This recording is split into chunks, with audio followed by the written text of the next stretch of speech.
안녕하세요. 아내를 잃고 혼자 남은 60대 후반 남자입니다. 인생의 거의 3분의 1이 다 되는 세월 동안 제 옆을 지켜주던 아내의 빈자리는 그 어떤 것으로도 잘 메워지지 않더군요. 그만큼 우리에게 함께 넘어온 고난의 시간도 행복한 순간들도 많았죠. 별처럼 수많은 우리의 추억 중에서도 역시 가장 소중한 건 자식을 함께 키워낸 일입니다. 하지만 정성으로 키웠다고 해서 모든 자식들이 다 착하고 올바르게 자라는 것은 아니더라고요. 제가 지금부터 들려드릴 이야기는 제 인생의 전부였던 우리 가족의 짧은 일대기입니다. 저는 20대 시절 첫눈에 반한 아내에게 끈질기게 구원한 끝에 결혼에 성공했습니다. 그때만큼 청춘이었던 때도 없는 것 같습니다. 빈 주머니를 보면서도 아내에게 사다 줄 꽃 한 송이를 손에 쥐고는 흐뭇해했고, 꽃을 받고 볼을 붉게 물들이던 아내 얼굴을 보면 세상이 다 내 품 안에 있는 것 같았죠. 10대 후반에 양친을 잃었다는 아내에겐 오빠가 한 명 있었습니다. 하지만 마음 여리고 착했던 아내와 다르게 형님은 그야말로 개차반인 사람이었어요. 허구한 날 사람 때려서 경찰서를 들락거리고 노름이 자기 돈벌이 수단이라며 부끄러움 한 점 없이 떠들고 다니던 한심한 인간이었죠. 결국 형님은 우리가 결혼한 지 1년쯤 지났던 어느 겨울날 외진 골목에서 숨진 채 사람들에게서 발견이 됐습니다. 사인은 급성 알코올 중독이라더군요. 그리고 형님이 세상을 떠나고 며칠이 지난 후 우리에겐 기절초풍할 만한 일이 일어났어요.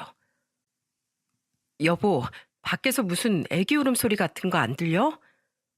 동틀 무렵 절 깨운 아내의 말에 우린 함께 문 밖으로 나가보았습니다. 그리고 그곳엔 낡은 담요에 감싸진 채 울고 있는 한 아기가 종이 박스 안에 들어있었어요.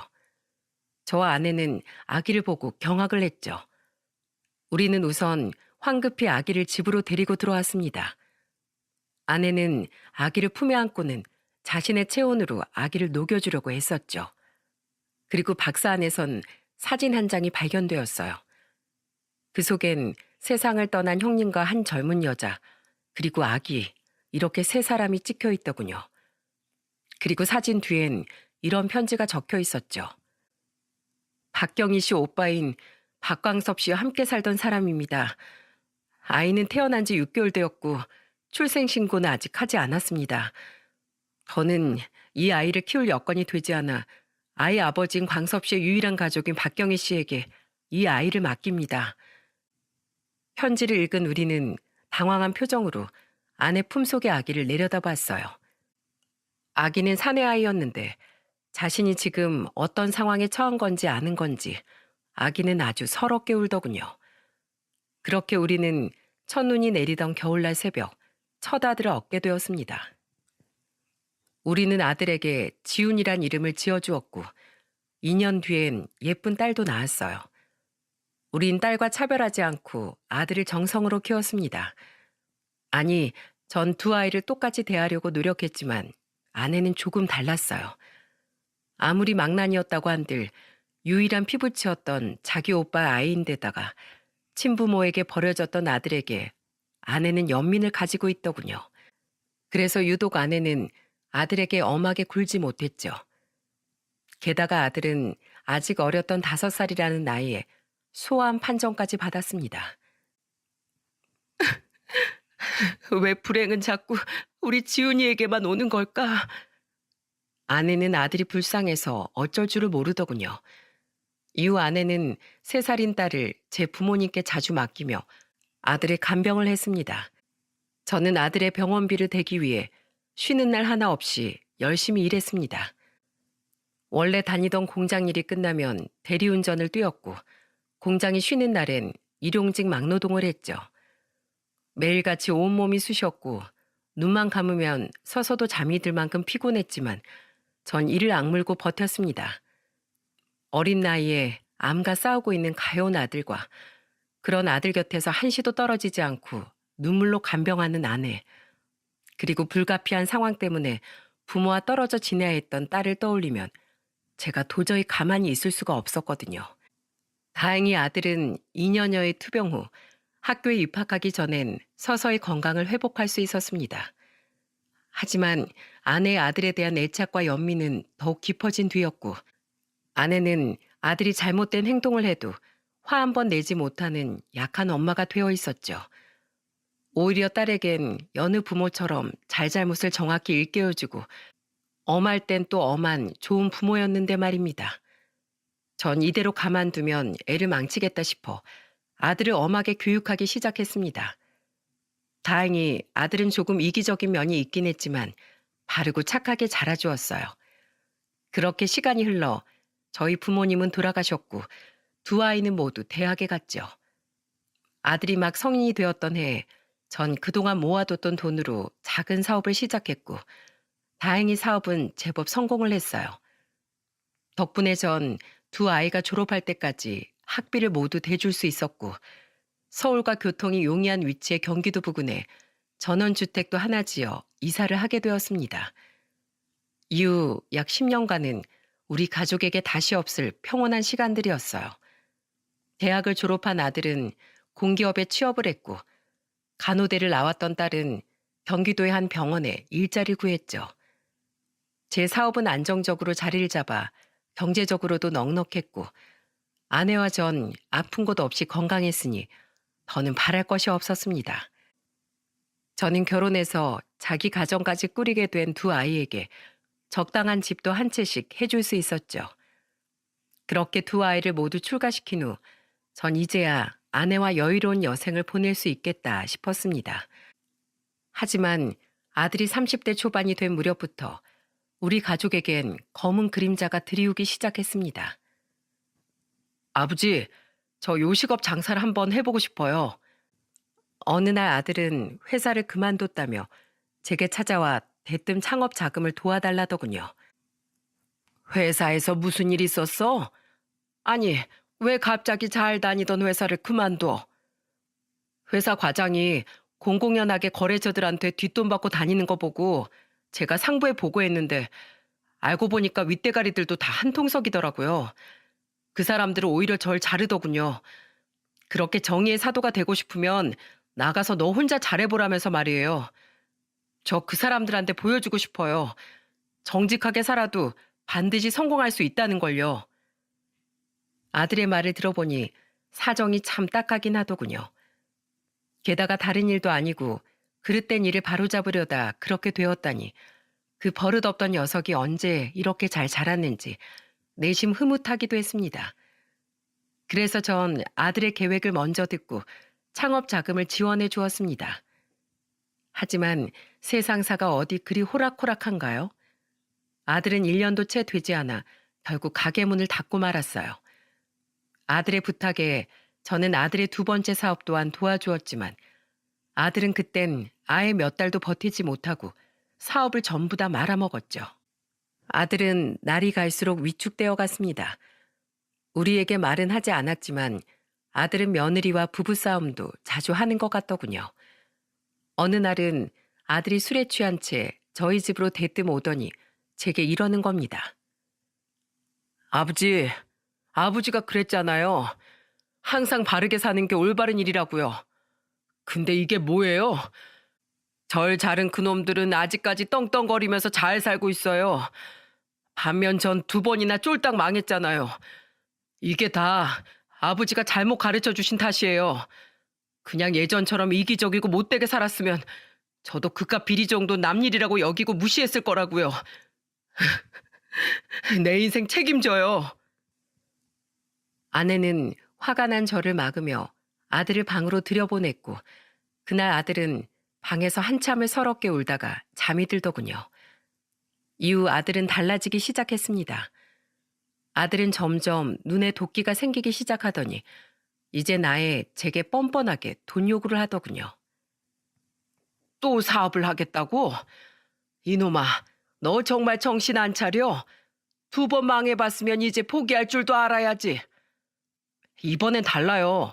저도 이제 접대도 하고 치사한 짓도 하면서 수당 방법 가리지 않고 살아남을 거예요.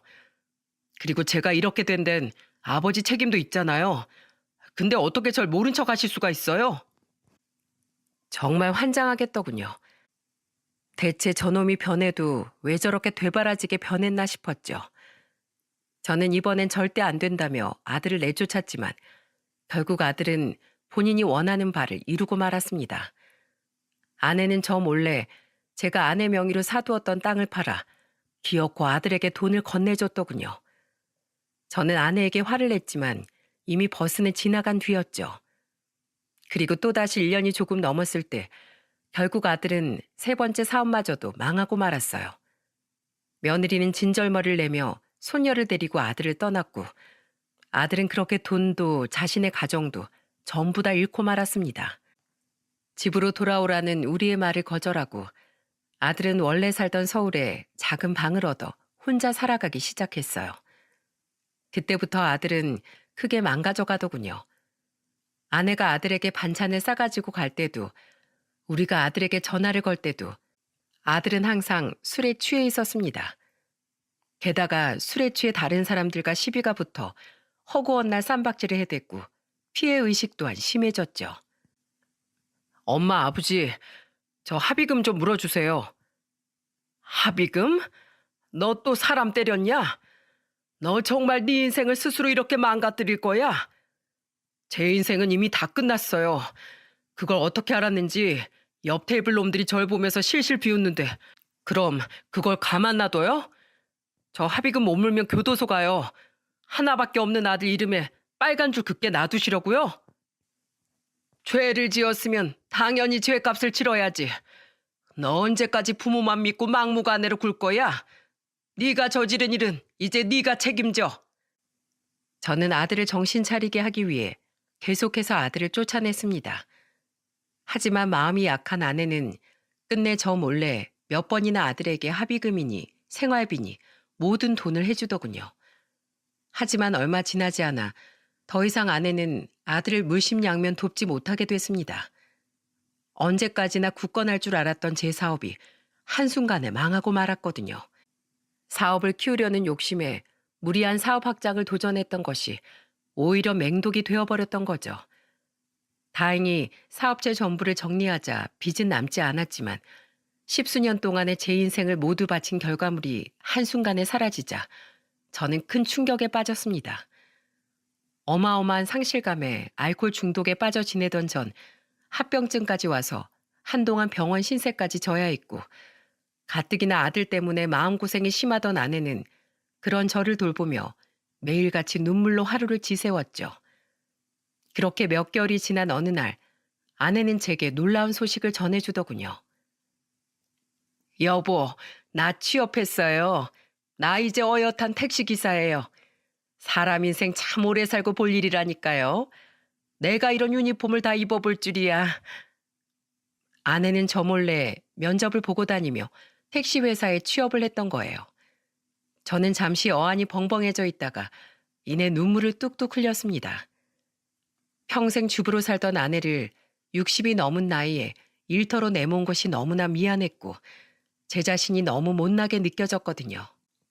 아내는 그런 제 손을 잡으며 다정하게 말해주었습니다. 왜 울어? 이런 좋은 날엔 날 축하해줘야지. 여보, 그동안 혼자서 나랑 우리 자식들 먹여 살리느라 정말 고생 많았어. 이젠 내가 당신 책임질게. 나 이래봬도 운전은 꽤 잘한다. 당신도 알지? 우린 부부잖아. 힘들 땐 당신도 나에게 좀 기대. 저는 그날 아내를 끌어안고 펑펑 울며 다짐했습니다. 얼른 건강을 회복해서 막노동을 하든 뭘 하든 다시 일어서겠다고요. 제가 걱정된 딸은 일주일에 한 번씩은 저희 집에 찾아왔지만 제 사업이 망한 뒤로 아들은 집에 코빼기도 내비치지 않더군요. 저 또한 그런 아들이 괘씸해 연락을 하지 않았습니다. 이후 아내는 일을 나가기 시작했고 전 집에서 운동도 하고 병원도 열심히 다니며 건강을 찾아갔어요. 하지만 전 아내를 말려 했던 겁니다. 아내는 일을 시작한 지 5달이 넘어가던 어느 날 큰 사고가 나고 말았어요. 거의 폭주 수준으로 날뛰던 오토바이를 피하려다 그만 인도의 가로수를 들이받았던 거죠. 다행히 다른 피해자는 없었지만 아내는 결국 차에 깔렸던 무릎 아래 두 다리를 절단해야만 했습니다. 제 사업이 무너졌듯 아내는 한순간에 반신불구가 되어버린 거예요. 여보, 나 살기 싫어요. 이런 몸으로 앞으로 어떻게 살아가요? 그런 말 하지 마, 여보. 난 당신 없이 못 살아. 아내는 엄청난 우울증에 시달렸습니다. 살고 싶지 않다며 아내는 매일 울었고 더 이상 온전하지 않은 자신의 하반신을 멍하니 내려다보다가 잠들기를 반복했죠. 퇴원 후엔 자꾸만 식사마저 거부하는 아내에게 어떻게든 밥 한 숟갈이라도 더 떠먹이고자 전 애를 썼지만 아내의 우울은 도통 나아질 생각을 하지 않았습니다. 딸은 그런 자기 엄마를 보며 펑펑 울었지만 어쩌다 한번 집에 얼굴을 들이민 아들은 퉁명스러운 말투로 이렇게 말하더군요. 사업은 망하고 엄만 저지경 되고 아들은 개차반이니 집안 꼴 아주 우습게 됐네. 그건 그렇고 아버지, 집에 돈 좀 남은 거 없어요? 기가 찼습니다. 누구보다 자신을 아껴줬던 엄마의 처참한 모습을 보고도 아들은 위로 한마디 없이 그저 돈 이야기뿐이더군요. 너무 화가 났던 전 그만 아내 앞에서 아들의 뺨을 내려치고 말았죠. 아, 아버지, 지금 저 치셨어요? 그래, 쳤다. 넌 매번 말로 부모 가슴을 후벼 파놓고 기껏 그 뺨 한 대가 아프냐? 아무리 짐승이라도 부모 자식은 알아본다는데 넌 짐승만도 못한 놈이야. 당장 내 집에서 나가거라. 이 은혜도 모르는 놈아. 쫄딱 망해서 돈이 없으면 없다고 하지. 왜 사람을 때려요? 가요, 가. 에이, 더러워서 진짜. 아들은 씩씩대며 집을 나갔고 아내는 그런 아들의 뒷모습을 보며 눈물을 뚝뚝 흘렸습니다. 그리고 그날 밤 아내는 모두가 잠든 사이 스스로 극단적인 선택을 하고 말았어요. 머리맡에 있던 진통제를 잠든 저 몰래 다량으로 먹었던 거죠. 여보. 아내 옆엔 언제 적은 건지 아내가 남긴 유서가 적혀 있더군요. 저는 그걸 읽을 새도 없이 주머니에 쑤셔 넣었고 황급히 아내를 차에 태워 응급실로 향했습니다. 하지만 아내는 이미 한참 전에 숨이 멎은 뒤였어요. 저는 사망 선고를 받고 누워있는 아내의 시신을 감싸 안으며 마치 비명을 지르듯 오열을 하고 말았죠. 무슨 정신으로 장례 준비를 했는지 모르겠습니다.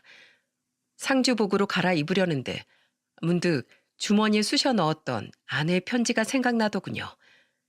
저는 잔뜩 구겨진 아내의 편지를 꺼내 뒤늦게 읽기 시작했어요. 여보, 이렇게 무책임한 선택을 한 날 용서하지 말아요. 하지만 이런 몸으로 생을 연명해 봤자 난 당신에게도 자식들에게도 짐만 될 뿐이에요. 여보, 우리 지훈이 재화 잘 부탁해요. 특히 우리 지훈이 끝까지 포기하지 말고 옆에서 지켜봐줘요. 못나도 우리 자식이잖아요. 그리고 재화에게 전해주세요. 지훈이를 챙기느라 재화에게 신경을 덜 써줘서 항상 이 엄마가 미안했다고요. 사랑해요, 여보. 아내는 마지막 순간까지도 자식들 걱정뿐이었더군요. 저는 아내의 유서를 끌어안고 미친 사람처럼 울었습니다. 부부는 서로 힘들 때 기대는 거라더니 아내는 끝내 자신에게 닥친 불행을 혼자서만 끌어안고 세상을 떠났던 거예요. 유서를 읽은 딸은 장례를 치르는 내내 밥도 안 먹고 울기만 했습니다. 반면 아무리 전화해도 아들은 끝내 장례식장에 나타나지 않았어요. 그리고 아들은 아내 발인이 끝나고 난 후에야 집으로 찾아왔더군요. 아버지, 뭐야? 재화 너도 여기 있었냐? 오빠 네가 인간이야? 어떻게 엄마가 돌아가셨는데 아들이 돼서 장례식장에 코빼기도 안 배? 엄마가 너한테 어떻게 했는데? 아, 내가 뭐 안 오고 싶어서 안 왔어? 몰랐다고. 엄한 놈들이랑 시비 붙어서 싸우다가 유치장에 갇혀 있느라. 에이, 진짜 재수도 없었지. 아들은 그놈의 쌈박질 때문에 아내의 장례식장에 못 왔었다며 툴툴대더군요. 참 억장이 무너졌습니다. 고이든 뭐든 자신의 엄마가 세상을 떠났으면 눈물이라도 보이는 게 사람 아닌가요? 그런데 아들은 오히려 적반하장으로 자기 동생에게 화를 내더군요. 저는 그런 아들을 보고 눈물을 흘리며 호통을 쳤습니다. 넌 정말 사람 새끼도 아니다. 네 엄만 끝까지 네 걱정만 하다가 갔건만 넌 어떻게 눈물 한 방울 흘리질 않니? 네 엄마가 죽어서도 널 얼마나 기다렸겠어. 이런 널 보면 네 엄만 차마 저 세상으로 가지도 못했을 거다. 아, 저 세상 가고 싶으니까 가족들 다 등지고 스스로 돼지셨겠죠. 오히려 엄마도 속으론 저한테 학을 뗐을걸요? 마지막에 이딴 금수 같은 자식 보고 떠나서 뭐합니까? 저 같은 놈은 그저 얼굴 안 비치는 게 마지막으로 엄마한테 효도한 거예요. 뭐야? 그건 그렇고 아버지, 저 지금 합의금이 좀 급하거든요. 그 약골 같은 놈들 괜히도 엄살 부려가지고 지금 뼈가 부러졌네 어쩌네 하고 있어서 저 돈 좀 크게 물어주게 생겼어요. 아버지, 요즘 일반 사망보험금은 엄마 같은 경우에도 보험 든 지 2년만 지나면 나온다면서요? 그럼 엄마 보험금 좀 두둑하게 나오겠는데요? 저 그거 알고 진짜 누구든 행가래라도 쳐주고 싶었다니까요. 살구멍 생겨서 그거 아버지 앞으로 나오는 거죠? 저 많이 안 바래요. 남은 엄마 재산이랑 보험금 우리 딱 반띵해요. 예? 머리에 번개가 번쩍 들이친 것 같았습니다. 이 정신 나간 자식이 지금 뭐라는 겁니까? 더 이상 참지 못한 전 아들의 뺨을 냅다 후려쳐버렸습니다. 2번, 3번, 저는 아들이 제 손목을 낚아챌 때까지 몇 번이고 아들의 얼굴을 내려쳤어요. 그리고는 아들에게 휴대폰을 던지듯 건네주며 울부짖었죠. 진짜 아버지라고 봐주는 것도 한계가 있어요. 그만 못해요? 봐줘? 그동안 내가 널 봐줬다는 생각은 안 드냐? 이 버러지 같은 놈아. 자, 봐라. 너 같은 놈도 자식이라고 끝까지 네 생각만 하다가 네 엄마가 너한테 마지막으로 남긴 영상이다. 불쌍한 여편네. 저런 놈이 뭐라고. 볼이 시뻘개진 채 씩씩대던 아들은 화가 나기도 하고 어리둥절하기도 한 표정으로 제 휴대폰을 집어들더군요. 그곳엔 생애 마지막 순간에 제 휴대폰 카메라로 동영상을 녹화했던 아내의 모습이 담겨 있었습니다. 아내는 코를 골며 잠든 제 옆에서 아주 작은 목소리로 화면을 보곤 이야기를 시작했죠. 그리고 아내의 마지막 영상은 아들에게 아주 크나큰 충격을 안겨주었답니다. 지훈아, 엄마야, 네 아버지도 재화도 워낙에 똑 부러지는 사람이니 이 엄마가 걱정하고 떠날 수 있지만 아무래도 지훈이 너만은 마지막까지 이 엄마 마음에 걸려 이렇게 마지막 인사를 남긴다. 지훈아, 사실 넌 나와 네 아버지의 친아들이 아니야. 넌 망나니였던 내 친오빠가 세상을 떠나면서 우리에게 남긴 아이였어. 많이 놀랐지? 난 평생 이 이야기를 너에게 해주지 않을 생각이었단다. 하지만 자꾸만 망가져가며 얼굴 한번 본 적 없는 이 친아빠를 닮아가는 너에게 마지막으로 해주고 싶은 말이 있어. 이렇게 솔직하게 털어놓는 거야. 지훈아, 네 친아버지는 천성이 나쁜 사람이 아니었단다. 다만 내 오빤 세상을 어떻게 살아가야 하는지 몰랐던 거야. 나쁜 짓을 막아줄 부모님도 일찍 돌아가신 터라 더더욱 오빠를 말려줄 사람이 없었지. 하지만 넌 달라, 지훈아. 너에겐 널 진심으로 사랑한 엄마인 나와 네 아버지가 있어. 부디 넌 네 친아버지처럼 끝내 돌이킬 수 없는 길로 접어들기 전에 가족의 품으로 돌아오길 바란다. 어느새 눈이 커다래진 아들은 쉴 새 없이 동공이 흔들리더군요. 미리 영상을 봤던 전 그런 아들을 보며 눈을 질끈 감고 눈물을 흘렸고 옆에 서 있던 딸과 사이 또한 아들처럼 놀란 표정을 감추지 못했어요. 아내의 영상은 충격적인 고백 이후에도 계속됐습니다. 아직도 기억이 나는구나. 추운 겨울날 낡은 담요에 쌓여 울고 있던 네 모습이 말이야. 우리가 널 아들로 받아들인 날 우리의 결정을 축복하듯 하늘에선 첫눈이 내려줬어. 그날 급하게 시장에서 아기 옷을 사와 네 옷을 갈아입히는데 몸이 얼마나 자꾸 보드라운지 난 행여나 투박한 내 손짓에 네가 다치기라도 할까봐 손까지 벌벌 떨며 너에게 옷을 입혔지. 네 아버진 닿으면 부러질까 무섭다며 처음엔 널 제대로 안지도 못했단다. 널 만난 이후 우린 매일을 어려운 숙제를 하는 마음으로 살아왔지만 우리 입가에선 웃음이 마를 날이 없었다. 우리는 너로 인해 부모가 되는 첫 기쁨을 얻었어. 지훈아, 난 너를 무척이나 사랑했지만 너에겐 항상 마음이 약해져서 탈이었다. 허망하게 저 세상으로 간 내 오빠가 생각나기도 했고 어린 시절 죽을 고비까지 넘긴 너를 보면 항상 마음이 너무 미어져서 차마 너한테 화 한 번 제대로 내지 못했어. 혹시 그런 날 보면서 재화가 자신이 차별당하는 건 아닐까 하는 마음에 상처를 받을까 봐 난 항상 노심초사했단다. 하지만 난 재화를 덜 사랑했던 게 아니야. 그저 지훈이 네가 너무 아파서 세게 쥐기조차 어려운 내 아픈 손가락이었던 거지. 하지만 나도 안다. 널 대하던 내 방식이 잘못됐다는 걸 말이야. 그래서 너한테 사과하고 싶었다. 네 모든 행동을 마냥 다 받아주며 키웠던 나 때문에 네가 한없이 엇나가게 된 것 같아서 말이야. 그러니 내가 없는 이제라도 진정으로 널 위했던 네 아버지 말씀 잘 듣고 다시 온전한 네 인생을 찾거라. 넌 할 수 있어. 너는 내 오빠와 달리 좋은 아버지가 옆에 있으니까.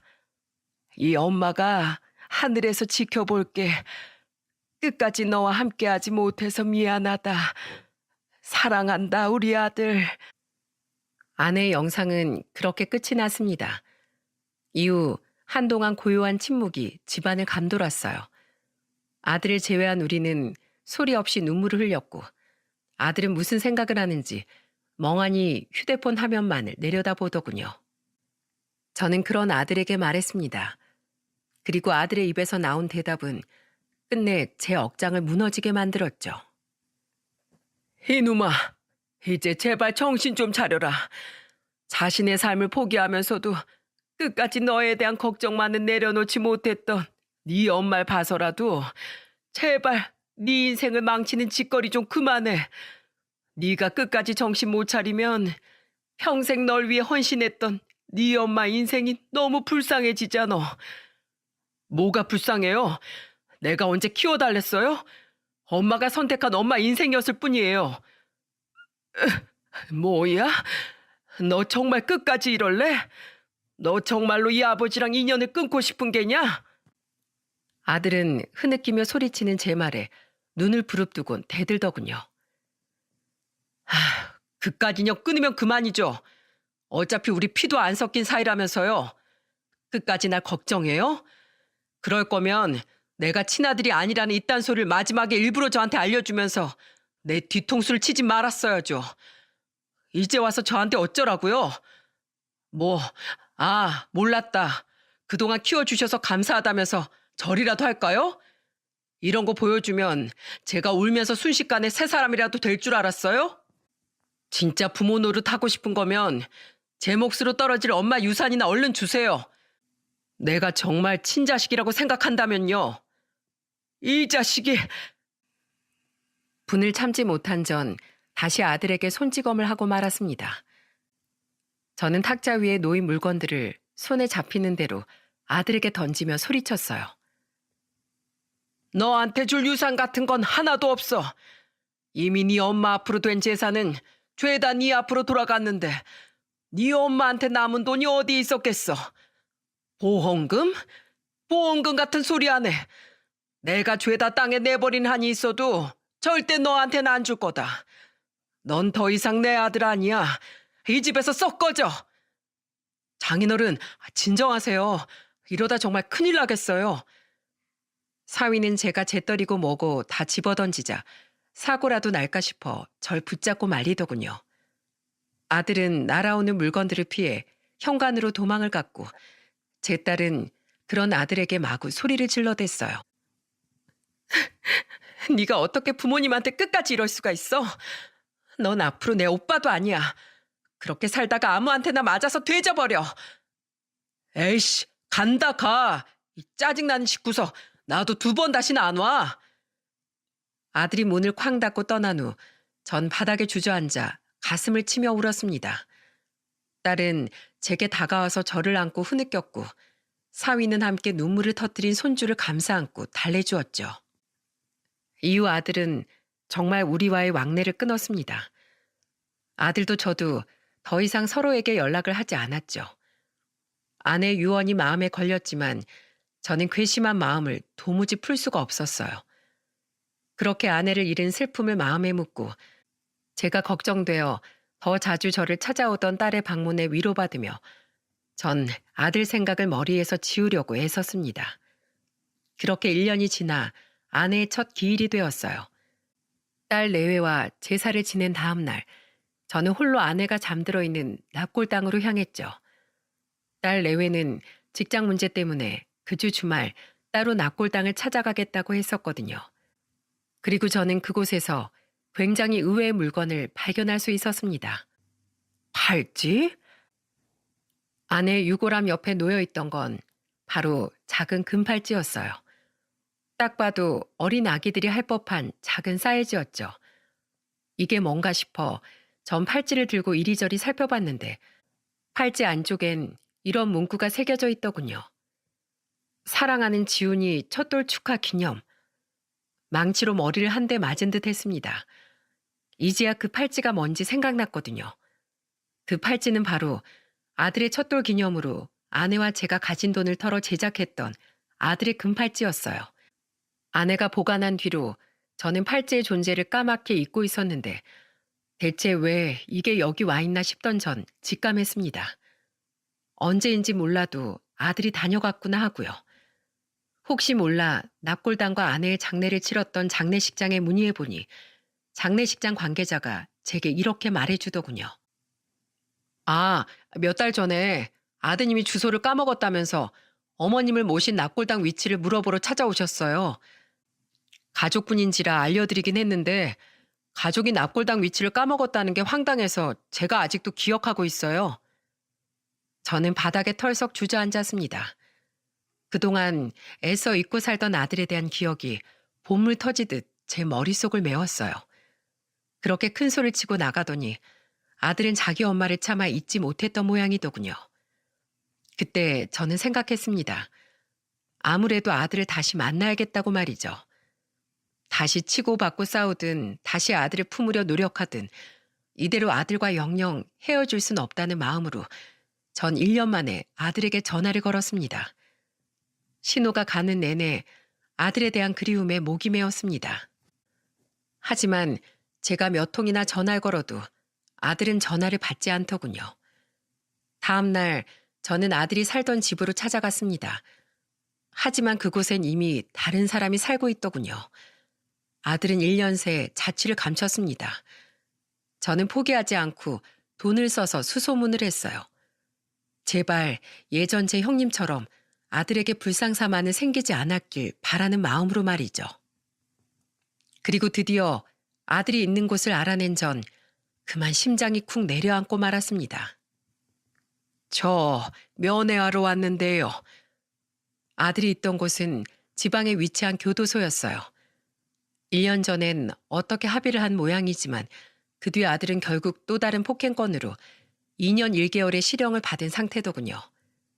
처음엔 너무 놀라기도 하고 절망스럽기도 했지만 전 이내 마음을 굳게 먹고 아들을 찾아 면회를 갔습니다. 하지만 아들은 제 면회를 거절하더군요.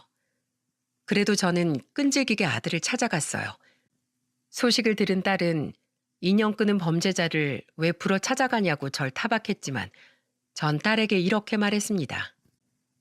잘된 자식은 보지 않고 살 수 있어도 잘못된 자식은 부모로서 차마 외면할 수 없는 법이다. 나도 그놈이 밉다. 그런데 어쩌겠니? 나도 그놈의 부모인걸. 몰래 자기 엄마 납골당에 들렀다 간 그놈을 난 포기할 수가 없구나. 분명 그놈도 가족을 그리워하고 있을 거라고 난 믿기로 했다. 그리고 저는 드디어 7번의 면회 시도 끝에 아들의 얼굴을 마주할 수 있었어요. 아들의 얼굴은 1년 새 굉장히 많이 상해 있더군요. 두 볼과 눈 밑은 푹 꺼졌고 두 눈동자는 빛을 잃은 채 한없이 탁했죠. 아들은 절 보지도 않고 무심한 투로 물었습니다. 싫다는데 왜 자꾸 오세요? 우리 이제 안 보기로 한 거 아니었어요? 부모 자식 관계가 어디 무자르듯 그렇게 싹둑 잘리겠니? 널 너무 늦게 찾아와서 미안하다. 나도 너한테 너무 화가 많이 났었단다. 그러니까 그 화를 왜 푸시냐고요. 아버지 바보예요? 제가 아버지랑 돌아가신 엄마한테 어떻게 했는데 그걸 까맣게 잊고 다시 절 자식이라고 부르세요? 전 더 이상 아버지를 아버지라고 생각 안 해요. 피차 피도 안 섞인 사이인데 서로 기운 빼지 말고 각자 갈 길 가자고요. 제 꼴 보이시죠? 저 이런 놈이에요. 여기서 나가서도 또 이렇게 살 거고요. 전 이제 가망이 없는 버러지예요. 그러니까 아버지, 더는 저 찾아오지 마세요. 아들은 가시돋친 말만 계속해서 내뱉었습니다. 저는 그런 아들에게 조용히 챙겨간 물건 하나를 꺼내 보여주었죠. 이게 뭔지 아니? 오지 말라니까 왜 뚱딴지 같은 소리세요? 그게 뭔데요? 처음 네가 우리 집에 왔던 날 네가 감싸여 있던 낡은 담요란다. 네 엄마의 유품을 정리하다가 장롱 깊숙한 곳에서 찾았지. 예상치 못한 제 말에 순간 아들은 입을 꾹 다물더군요. 저는 낡은 담요를 쓰다듬으며 말했습니다. 처음에 여기 오기까지 나도 고민 많이 했다. 널 찾으려 애쓰긴 했지만 막상 널 마주하려니 나도 많은 용기가 필요했지. 그런데 자꾸만 장롱에서 아기 울음소리가 들리는 것 같더구나. 장롱을 열어봐도 구석엔 이 담요밖에 없었는데 말이야. 처음엔 내가 미쳤나 싶었지만 자꾸만 이런 생각이 들더라. 갓난아기였던 그때의 너처럼 다 커버린 네가 지금 마음속으로 아버지 제발 저 좀 안아주세요. 저 좀 구해주세요. 이렇게 울고 있는 건 아닐까 하는 생각 말이야. 물론 나 혼자만의 착각이라고 해도 상관없다. 난 그때 깨달았거든. 난 여전히 네가 그립고 네가 잘못된 길에서 빠져나오길 바란다는 사실을. 그리고 비로소 받아들였다. 난 네가 잠시 미웠어도 여전히 지훈이 네 아버지구나. 앞으로도 난 평생 아버지로 살 수밖에 없구나 하고 말이다. 그러니 네가 아무리 오지 말라고 해도 난 계속 여기 올 거다. 나는 네 아버지니까. 제 말에 아들은 고개를 숙인 채 눈물을 뚝뚝 떨구더군요. 저는 가로막힌 유리 때문에 닦아줄 수 없는 아들의 얼굴 대신 눈앞의 유리창만 어루만졌습니다. 아들은 한참 동안 아무 말이 없었고 그렇게 우리의 면회는 끝이 났어요. 이후에도 저는 계속해서 아들을 찾아갔고 아들은 제게 오지 말라는 말을 포함한 그 어떤 말도 하지 않았지만 면회를 거부하지도 않더군요. 안부를 묻는 제 말에 아들은 고갯짓으로 대답할 뿐이었지만 저는 희망을 가지고 아들에게 늘 이런저런 말들을 늘어놓았죠. 그리고 아들의 나이가 40이 되던 해 드디어 아들은 출소를 하게 되었습니다. 아들이 저희 집에 왔던 날처럼 아주 추운 겨울의 말이죠. 저는 손을 호호 불며 교도소 앞에서 아들을 기다렸고 제가 걱정이 되어 절 따라왔던 딸은 그런 제 옆에서 팔짱을 끼고 못마땅한 표정을 짓고 있었죠. 뭐 기특한 일이라고 여기까지 마중을 다 나와요? 너도 네 오빠가 걱정돼서 따라온 거 아니냐? 전 아빠 걱정이 돼서 같이 온 거죠. 예전에 그놈 하는지 못 보셨어요? 그놈은 여차하면 아버지한테 손까지 올릴 수 있는 아주 파렴치한 놈이라고요. 아니다. 네 오빤 그렇게 마음이 모진 놈이 못 돼. 아, 저기 나오는구나. 지훈아.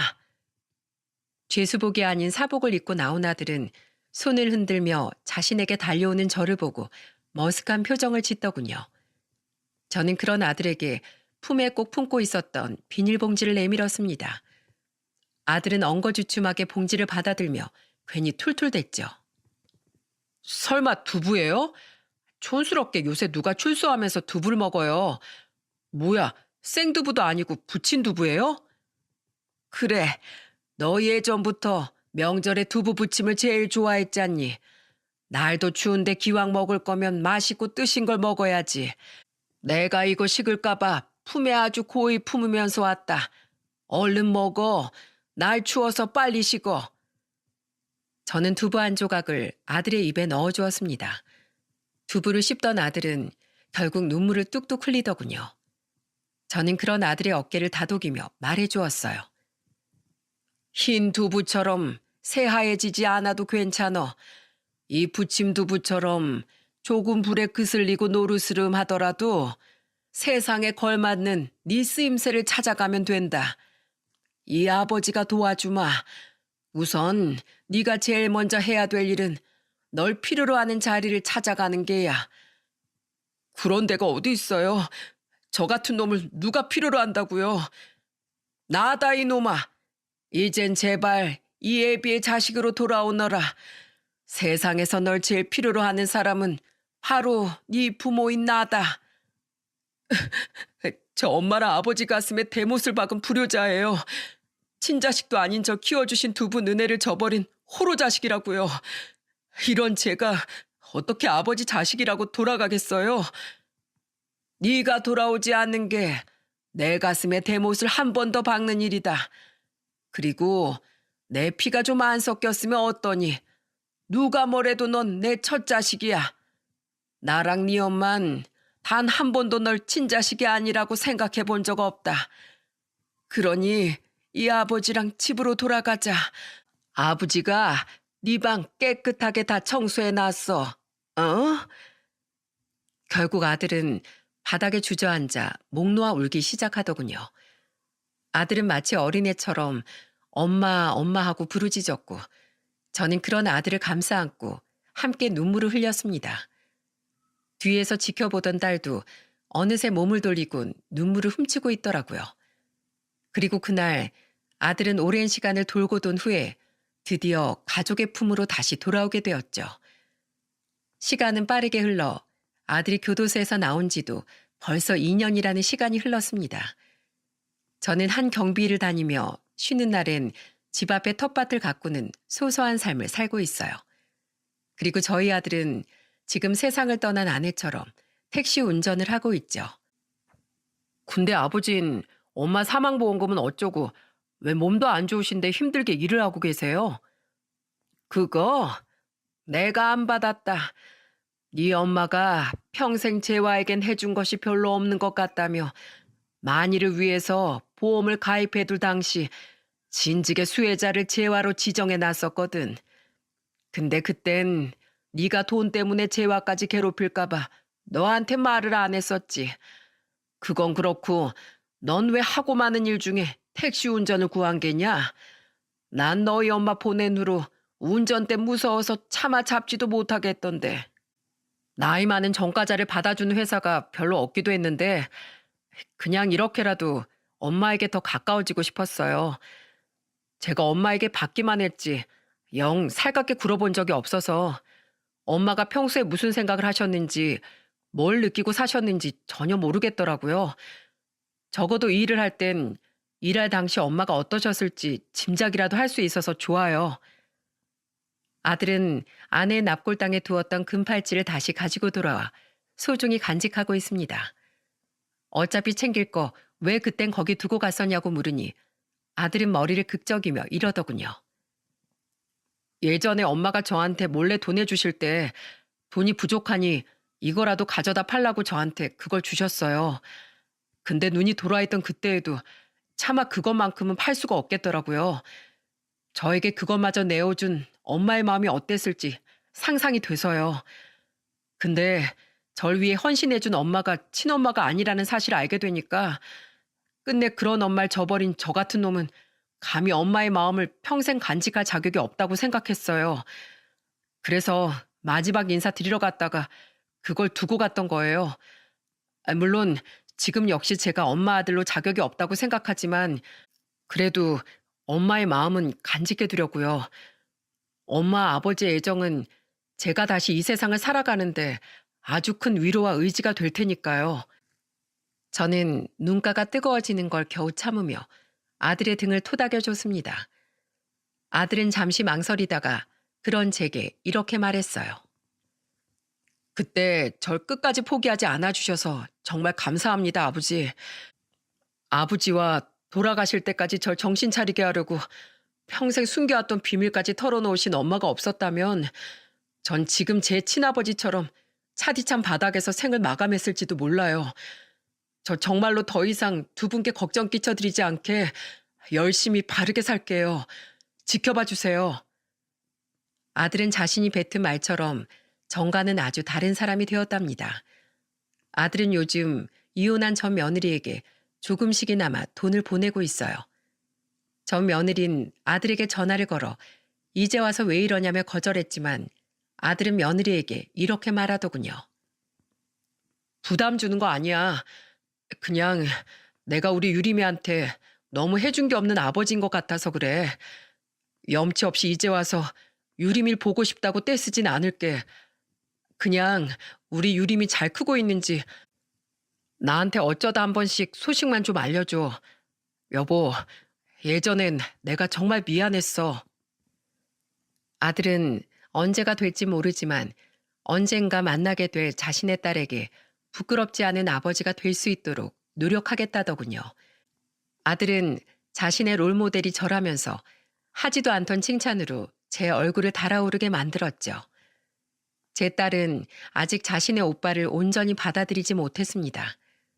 하지만 이번 아내의 기일에 서투르게 전을 붙이던 아들에게 딸은 처음으로 말을 걸었어요. 비록 퉁명스러운 말투긴 했지만은요. 빈대떡이냐? 엄마가 제사밥 드시러 와서 그게 뭔지 형체나 가늠하시겠어? 넌 엄마 아들이 돼서 엄마 드실 전 하나 제대로 못 붙여? 아들 자격 꽝이다 꽝. 그러게 쉽지 않네. 그럼 재화야, 내가 이전 잘 붙이게 되면 그땐 아들 자격 생기는 거야? 그럼 그때 나한테 다시 오빠라고 불러줄래? 아, 뭐래? 아들의 말에 딸은 인상을 팍 쓰며 괜히 묻히던 나무를 주물럭대더군요. 손주와 놀아주고 있던 서희는 그 모습을 보고 아들에게 입모양으로 이렇게 말해주었죠. 괜히 쑥스러워서 그래요. 비록 아내는 더 이상 제 곁에 없지만 저는 지금 다시 가족의 품으로 돌아온 아들과 착한 딸 내외 덕분에 평온한 일상을 보내고 있습니다. 저는 앞으로 계속해서 변화해갈 아들 옆에서 부모로서 지켜보고 응원해줄 생각이랍니다. 그런 일은 없겠지만 또다시 아들이 잘못된 길에 들어선다 해도 저는 불구덩이에 뛰어들어서라도 다시 아들을 바른 길로 돌려놓을 겁니다. 저는 아버지니까요. 저는 하늘에 있는 아내에게 우리의 근황을 알려주려고 이 사연을 보냈습니다. 그리고 이젠 걱정 말라고 우리 아들은 당신 대신 내가 오래도록 지켜줄 테니 나중에 하늘에서 만나면 그런 제게 칭찬이나 실컷 해달라고 아내에게 말해주고 싶네요. 나중에 그리운 아내를 다시 만날 땐 오래전 20대 시절처럼 아내에게 들꽃이라도 하나 꺾어서 가져다 줘야겠습니다. 벌써부터 보고 싶네요. 소녀처럼 두 볼이 발그레해질 아내의 모습이 말입니다. 그럼 자식을 가진 세상의 모든 부모님들에게 응원하는 마음을 바치며 이만 사연을 마치겠습니다. 모두 행복하세요. 감사합니다.